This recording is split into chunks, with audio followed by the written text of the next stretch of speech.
На Абаза ТВ время новостей. В студии Рустам Зантария. Здравствуйте. Начнем с официальной информации. Президент России Владимир Путин в среду встречается в Кремле с избранным президентом Абхазии Бадрой Гунба. Об этом сообщил пресс-секретарь главы российского государства Дмитрий Песков. Взаимодействие Абхазии и России необходимо наращивать по всем направлениям, в том числе для сохранения стабильности на Кавказе, заявил в эфире радио «Спутник» посол по особым поручениям МИД Максим Гвинже. Конечно, его надо наращивать. Тут огромный пласт работы, который необходимо выполнять. И почему это необходимо выполнять? Да для того, чтобы была стабильность на Кавказе, чтобы был мир. Самый первоочередной интерес нашей страны, как и любой другой, это безопасность, отметил Гвинже. Давайте сделаем шаг навстречу друг другу. Вместе мы сила, которую невозможно сломить. С таким призывом в своем обращении выступил председатель Совета старейшин Абхазии Аполлон Дума. В документе, в частности, говорится: «Сегодня, когда выборы президента Республики Абхазия остались позади, мы оказываемся перед важным выбором – выбором нашего будущего». Выборы, которые проходили в крайне напряженной обстановке, поставили перед нами серьезные вызовы. Но именно в такие моменты мы должны помнить, что наша сила в единстве. Независимо от политических взглядов, региона проживания или убеждений, мы один народ, одна страна, и наше будущее зависит от нашей способности объединиться перед лицом трудностей. Мы верим, что президент будет осуществлять свою деятельность в строгом соответствии с Конституцией Республики Абхазия и примет все необходимые меры для защиты интересов государства, прав и свобод всех граждан. Сейчас важно сосредоточиться на конструктивном диалоге, взаимном уважении и поиске решений, которые будут работать на благо всех. Только объединив усилия всего народа, мы сможем преодолеть любые кризисы и построить независимое, сильное и процветающее государство. Конец цитаты. Собрание судей республики привело к присяге вновь избранных судей. Закон, согласно которому судьи считаются действующими только после принесения присяги, приняли в 2016 году. С тех пор судья не может приступить к исполнению должностных обязанностей, не поклявшись в верности закону и стране. Подробности в репортаже Марианны Котовой. Я, Хагуш Эсма Анатольевна, вступаю в должность судьи, присягаю перед народом Республики Абхазия объективно, беспристрастно, независимо и справедливо осуществлять правосудие. Эсму Хагуш утвердил парламент республики. Тайным голосованием она была избрана на должность судьи Гагарского района. До этого она 17 лет проработала в органах прокуратуры. Я около 17 лет проработала в органах прокуратуры Республики Абхазия. Начинала с должности следователя прокуратуры Ачимчирского района. Работала в прокуратуре города Сухум. С 2016 года приказом генерального прокурора была назначена на должность прокурора Следственного управления Генеральной прокуратуры, где проработала до 2024 года. Как рассказывает Эсма Хагуш, идея поучаствовать в отборе на вакантную должность судьи у нее возникла давно, участвуя в судебных процессах в качестве стороны обвинения. Ей было интересно, как выглядит эта работа с точки зрения судьи. Стать судьей я решила с того момента, когда я принимала участие в суде в качестве прокурора при рассмотрении уголовных дел. Мне всегда было интересно работа судьи, именно с той стороны, как это проводится процесс, как ведется процесс. Мне всегда было это интересно, и я пришла к тому, что надо себя попробовать именно на должности судьи. Дениса Цвижба парламент утвердил на должность судьи Верховного суда. У него также многолетний опыт работы в области юриспруденции. Я начинал работать с прокуратурой Ачимчирского района. Последняя моя трудовая деятельность осуществлялась в Министерстве внутренних дел Республики Абхазия. Я был прикомандирован в совместный информационно-координационный центр органов внутренних дел. И когда объявили вакантную должность на должность судьи Верховного суда, юридический стаж, образование и опыт издания позволяли подать соответствующие документы. Чтобы стать судьей, необходимо пройти несколько этапов отбора, и на каждом из них работает свой фильтр, чтобы на самую высокую в юридической сфере должность попал самый достойный кандидат. Я прошел все этапы, то есть это сдача экзамена, далее квалификационная коллегия судей. Затем ходатайство было направлено в парламент президента Республики Абхазия. Уже 28 ноября 2024 года состоялось сессия парламента Республики Абхазия, где депутаты назначили меня на данную должность. Между утверждением на должность парламентом республики и до присяги прошло 3 месяца. Все это время судьи не имели права участвовать в процессах. Это требование Конституционного закона Республики Абхазия о судебной власти. Согласно этого закона, новоизбранные судьи должны перед собранием судей дать присягу. После этого судьи могут быть полноценными судьями, могут приступить к исполнению своих обязанностей. Избирают судей сроком на 10 лет с возможностью переизбрания. Конституционный суд на 15 лет. Всего в Абхазии работает 63 судьи. Марьяна Котова, Тимур Гулохи, Абаза ТВ. И как только что сообщили все информационные агентства, президент России Владимир Путин встретился в Кремле с президентом Республики Абхазия Бадрой Гунба. Президент России лично поздравил Гунба с избранием на пост главы государства.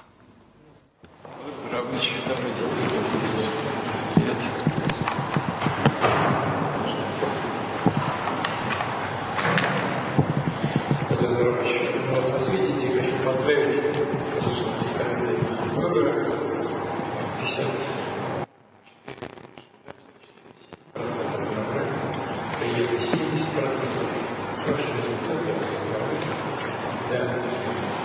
Собственно говоря, большой результат для вас нет. В принципе, президент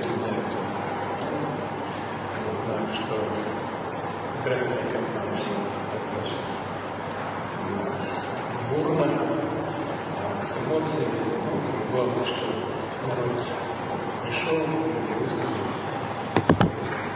желание, почтение.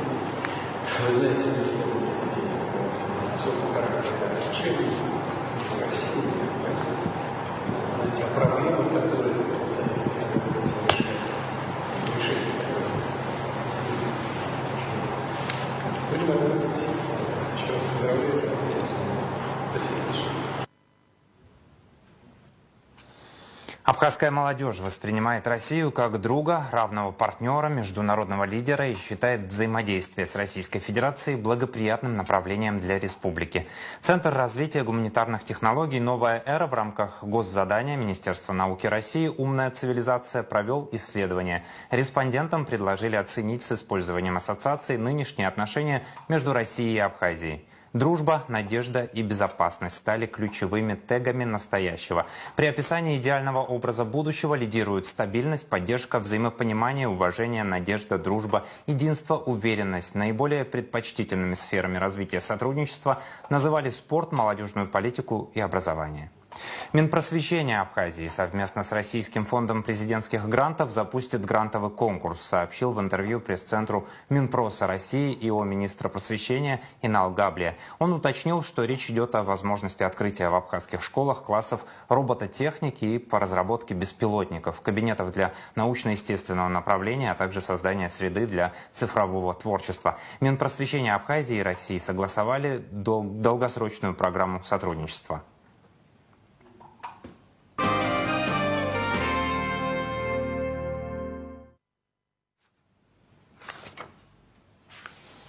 Вот уже несколько недель республиканская детская больница перестала принимать амбулаторных пациентов. Теперь маршрутизация для маленьких пациентов отличается от привычной родителям. В первую очередь все пациенты должны обращаться в поликлинику к участковому врачу, и только тот при необходимости госпитализации направит туда ребенка. Специальный репортаж наших корреспондентов смотрите в эфире в четверг, 6 марта. Все больные дети, особенно городские, потому что, как известно, мы городская структура, хотя мы не отказываем и районным детям, которые приходят к нам. Больные дети заходят в больницу заходят в нашу поликлинику через вход для больного ребенка. И тут же попадают в 15-й кабинет. 15-й кабинет – это кабинет больного ребенка. Там сейчас мною постоянно назначен педиатр, опытный педиатр из России. Она с 9 утра до 4 вечера принимает больных детей. Всех, кто туда обращается. В рамках, значит, этого кабинета проводится по решению доктора обследование. Это тесты. Как известно, сейчас некоторый подъем острых респираторных заболеваний, поэтому проводят обследование на грипп, на другие вирусы, на коклюш, если это необходимо, на ковид тоже есть экспресс-тесты. Кроме того, мы можем взять мазки из носоглотки и отправить их в республиканскую СЭС, где в течение дня, суток мы получим результаты этих обследований. Продолжаем выпуск. Российские специалисты приступили к восстановлению фасада многоквартирного дома на улице Эшба в Сухуми. По договоренности администрации столицы с правительством Москвы техника и оборудование, задействованные в работах, будут переданы абхазской стороне. Ремонт ведется по современным технологиям с применением полимерно-цементных смесей, отметил замдиректора фонда капитального ремонта Москвы Сергей Ушаков. Основная задача заключается в обучении местных специалистов, добавил он. Наша бригада в рамках соглашений между администрацией города Сухум и правительством Москвы прибыла 25 числа. С 25 числа мы приступили к работам по фасаду. Делаем фасад многоквартирного дома по улице Эшба 185. Делаем его по современным технологиям с применением полимерно-цементных смесей. Прибыли сюда в составе бригады, и наша основная задача заключается в взаимодействие с специалистами города Сухум, с организацией подведомственной администрации города для того, чтобы обучить специалистов и совместно с ними провести капитальный ремонт многоквартирного дома.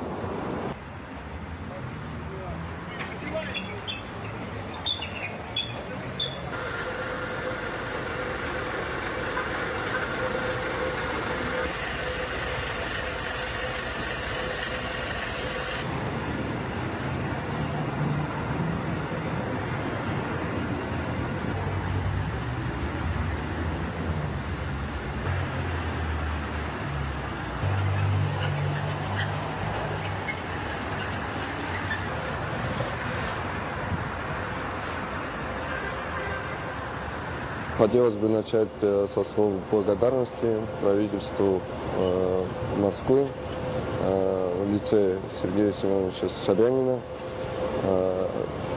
Данный опыт восстановления фасадов нам не был необходим, так как уже долгие годы мы не могли приступить комплексно к восстановлению облика наших зданий многоквартирных. Есть небольшой опыт в восстановлении двух домов. Это Эшпа 189, Эшпа 191. И также вот следующий дом, который мы решили восстанавливать совместно и перенимать опыт в восстановлении зданий Эшпа 185. Также планируется восстановить фасад дома по улице Когония 62, и потом уже переходить в район нового района. Нарушение правил рыболовства в акватории Очумчерского района выявили в результате совместного рейда природоохранной прокуратуры, Госкомитета по экологии Абхазии и Погрануправления ФСБ России в республике. Как рассказал заместитель прокурора Адам Урчеди, рыболовецкий сейнер выловил около 5 тонн хамсы в запретной зоне.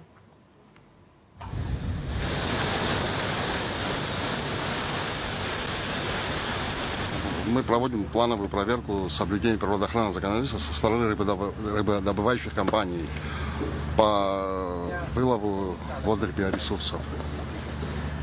Сегодня в ходе рейдового мероприятия мы зашли на борт рыболовецкого сейнера Муаммер Кая, зафрахтованного одним из рыбодобывающих компаний Абхазии. Было выявлено, на момент нашего нахождения здесь трюмы были пустые хамсы. То есть хамса была вывезена, перегружена на борт транспортного судна в объеме 5 тонн. Было перегружено транспортное судно. Но этот лов произошел в запретном районе. И вот по этому поводу было составлено административное правонарушение. российскими пограничниками. И в дальнейшем это административное правонарушение, протокол об административном правонарушении, значит, составленный российскими пограничниками, будет передано в Госкомитет по экологии Республики Абхазия для дальнейшего наложения штрафных санкций. Сам по себе штраф, он там в количестве 50 мрот, то есть это 3000 рублей. Но помимо штрафа будет наложено взыскан ущерб.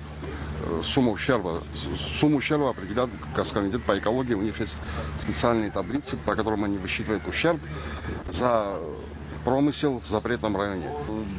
Ближе 500 метров к берегу лов запрещен однозначно. Есть и отдельные районы, где заход также, значит, запрещен. То есть 500 метров берега моря, устья реки и отдельные координаты есть, которые, значит, прописаны, что там запрещено производить лов. Театральная афиша 6 марта, в день рождения Фазиля Искандера. Росдрам играет один из самых любимых зрителями спектаклей, лауреат международных фестивалей, комедию «Пастух Махаз». История повествует о немногословном и мужественном абхазском крестьянине Махазе, который воспитывает 7 дочерей вместе с женой Машей в Чегеме.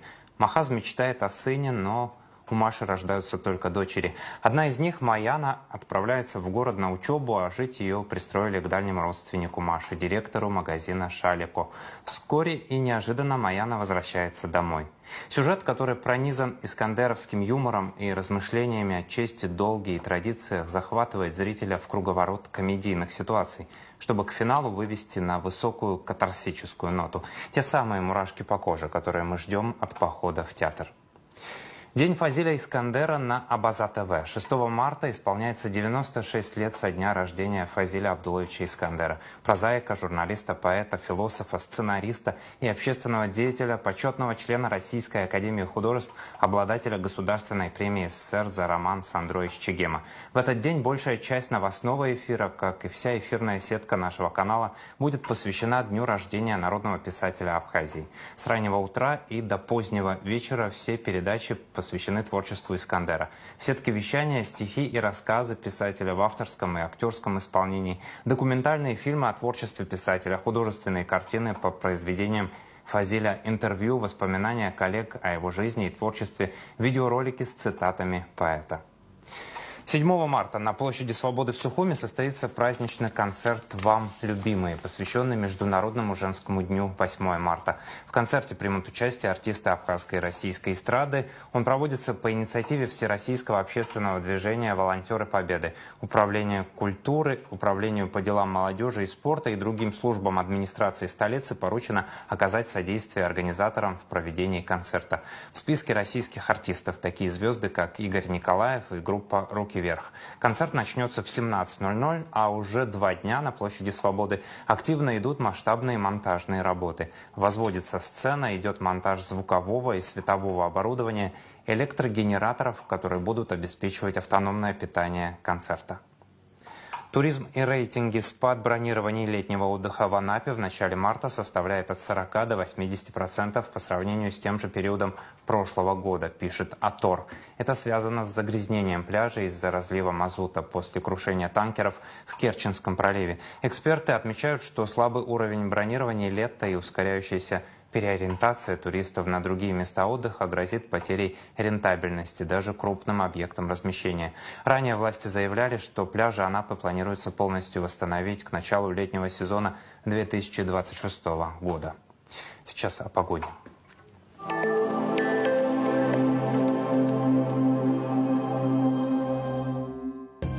В четверг, 6 марта, в Абхазии ожидается переменная облачность без осадков, атмосферное давление высокое, ветер слабый и умеренный. Температура воздуха ночью от 1 до 4, днем от 5 до 10 градусов. Температура морской воды 9 градусов, волнение морской воды слабое и умеренное, относительная влажность воздуха от 50 до 70%.